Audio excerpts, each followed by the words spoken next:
नमस्कार, बहुत बहुत स्वागत है आप सभी का नादी टीवी में। मैं हूं आपके साथ स्मिता। बुलेटिन की शुरुआत करेंगे इस वक्त की बड़ी खबर के साथ, जो कि आपको बता रहे हैं देहरादून से, जहां सीएम धामी का नैनीताल दौरा है। आज सीएम धामी कैंची धाम में पूजा अर्चना करेंगे, प्रदेशवासियों की सुख समृद्धि की कामना करेंगे।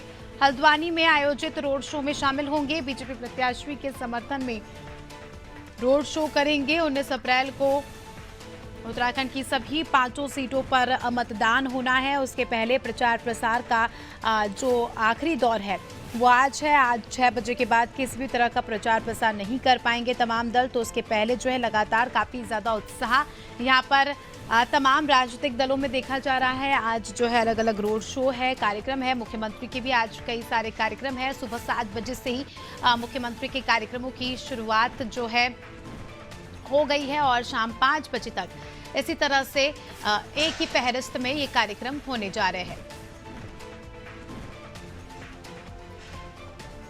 तो 5 लोकसभा सीटें हैं उत्तराखंड में और 5 सीटों पर चुनाव होना है।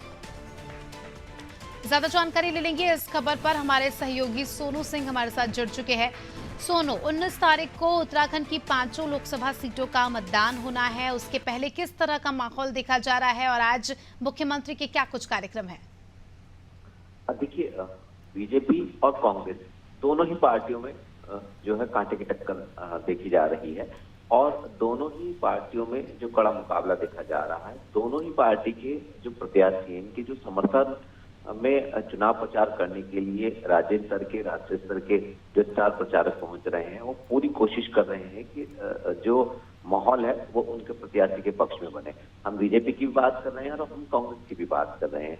अगर हम स्टार प्रचारकों के लिहाज से देखें तो जो कांग्रेस है वो कहीं ना कहीं बीजेपी से पीछे रह गई है, क्योंकि बीजेपी के तमाम स्टार प्रचारक राष्ट्रीय लेवल के, राज्य स्तर के वो चुनाव प्रचार करते हुए नजर आ रहे हैं। और जबकि कांग्रेस के जो है वो महज आज दूसरे स्टार प्रचारक राष्ट्रीय लेवल के उत्तराखंड के नैनीताल लोकसभा सीट पे चुनाव प्रचार करने पहुंच रहे हैं। और मुख्यमंत्री के कार्यक्रम की अगर बात करें तो मुख्यमंत्री लगातार इन दिनों स्टार प्रचारक के तौर पर जो है वो चुनाव प्रचार कर रहे हैं। अलग अलग जनसभा में मुख्यमंत्री शामिल हो रहे हैं। अलग अलग रोड शो जो आयोजित हो रहे हैं उसमें मुख्यमंत्री शामिल हो रहे हैं।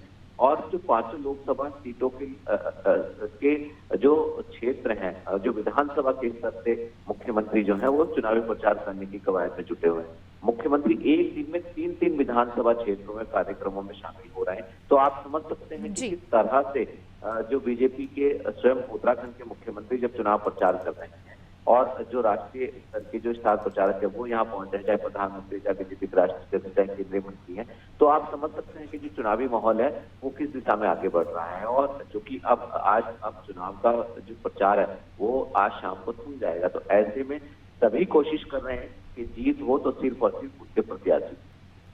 बिल्कुल। सोनू, आज जो है 5 बजे तक की समय सीमा यहाँ पर तय कर दी गई है प्रचार प्रसार को रोकने के लिए। 5 बजे के बाद किसी भी तरह का कोई प्रचार प्रसार नहीं होगा। उस लिहाज से अगर हम बात करें, देखिए, ना ही केवल बीजेपी, दूसरी भी पार्टी के नेताओं की आज सभा होगी और रोड शो होंगे। ऐसे में अगर हम उस लिहाज से व्यवस्थाओं की बात करें तो किस तरह की व्यवस्थाएं देखी जा रही है? क्योंकि अमूमन तौर पर हमें देखने को मिलता है कि जब एक से ज़्यादा पार्टी के लोग प्रचार प्रसार करते हैं तो विवाद जैसी स्थिति भी हो जाती है। इस तरह की स्थिति ना हो, उसको लेकर क्या कुछ जानकारी? देखिए, जब किसी भी शहर में जब रोड शो होता है तो बड़ी संख्या में लोग उसमें शामिल होते हैं। निश्चित तौर पर जो ट्रैफिक व्यवस्था है वो चरमराती है, वो प्रभावित होती है।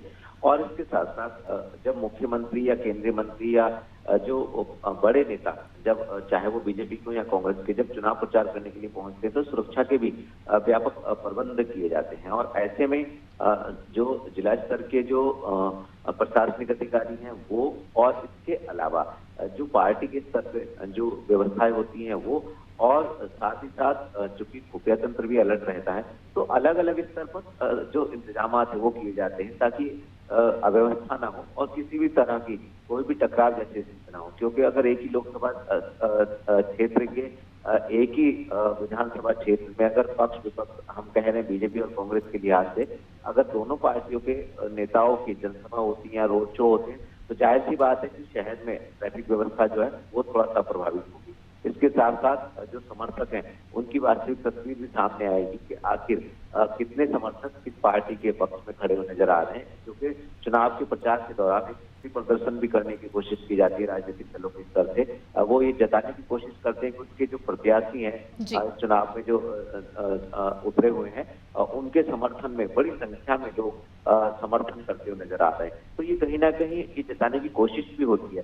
तो ये भी देखा जाता है कि ज्यादा से ज्यादा मतदाताओं को, ज्यादा पार्टी कार्यकर्ताओं को, ज्यादा से ज्यादा स्थानीय लोगों को जनसभाओं में शामिल किया जाए, इस पर भी फोकस होता है। तो इसी का संतुलन बनाने के लिए जिला प्रशासन और निर्वाचन की जो टीम है वो लगातार कार्य कर रही है। जी, बने रहिए हमारे साथ। सोनू, जल्दी आपका रुख करेंगे तो दर्शकों को बता दें कि खबर आपको उत्तराखंड से बताई, जहां पर 5 सीटों के लिए 19 तारीख को मतदान होने हैं। उसके पहले लगातार जो है प्रचार प्रसार का सिलसिला जारी है।